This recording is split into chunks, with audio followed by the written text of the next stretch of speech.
I'd like to introduce our Lieutenant Governor, Patty Judge. Patty Judge served 2 terms as the Iowa Secretary of Agriculture prior to being elected Lieutenant Governor.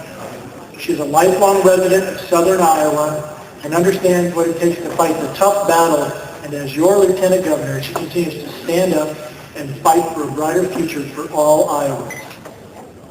Please welcome our Lieutenant Governor, Patty Judge.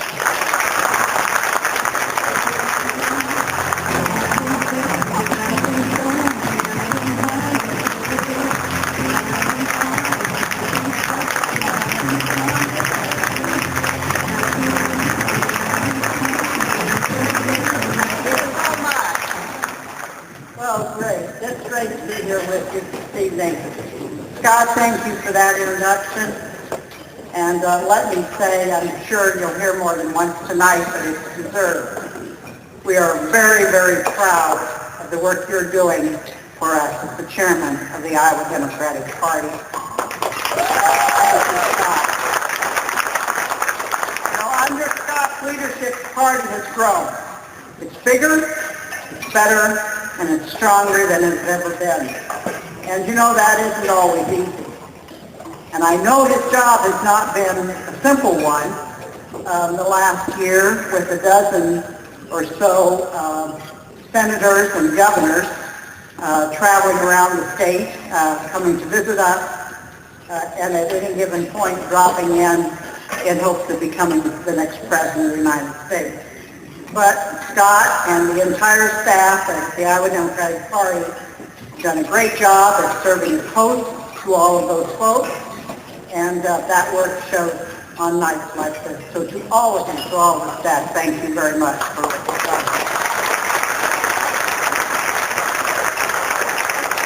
I want to thank you, too, for the flexibility that you've shown in letting us move the event a couple of weeks and come here together tonight. I had a very different thought in mind about what I would say tonight 2 weeks ago than from what I do now. But I want you to know, at my house, we have always wondered where President Bush kept Dick Cheney during emergencies.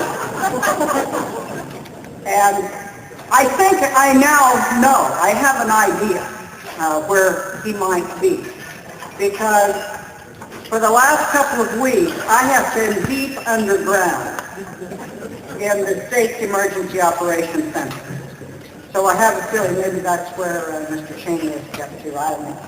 But if you have not been out there, let me tell you, it's not a place that you really want to spend the rest of your life. There is a nice big television screen, and it looks like a movie set with everything that you need to know, and rings of individuals from state agencies and the National Guard and the federal government all ready and willing to do whatever it takes. But it is underground, and it's not exactly a relaxing atmosphere. Phones are ringing, people are running around, and every time someone came to tell us something, it wasn't good news. I spent so much time out there that I really began to think I would just change my address. But you know what? I wouldn't have had it any other way. While Iowans were out fighting on the front line to save their home and their community, I was very proud to have a small part of that fight. And I didn't have very much to complain about. My feet were dry. I had a dry place to sleep. I had plenty of food to eat, more food than I needed. By the way, that's another thing about being out there. Those people think they are feeding an army, and in fact they are. Just some of us civilians that ate with them. But the battle is all far, far from over. We have a lot of work to do. And as long as Iowans are in need, the governor and I will be there doing whatever it takes to make it happen. It's been a real honor and a privilege to serve you as your Lieutenant Governor. I want to thank each and every one of you for that opportunity. But I can also tell you, with no reservation whatsoever, it has been an honor and a privilege to serve with a passionate, dedicated leader like Chet Goldberg. So,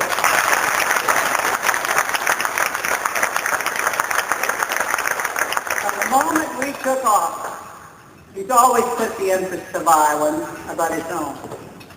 But nothing has shown that passion more than the actions that he has taken since this battle began. From the time Parkersburg was hit 33 days ago, he has been a steadfast and dedicated leader, leading us through the fight. And I am confident that his vision and hope for a brighter future are going to continue to guide us through this recovery as we rebuild Iowa.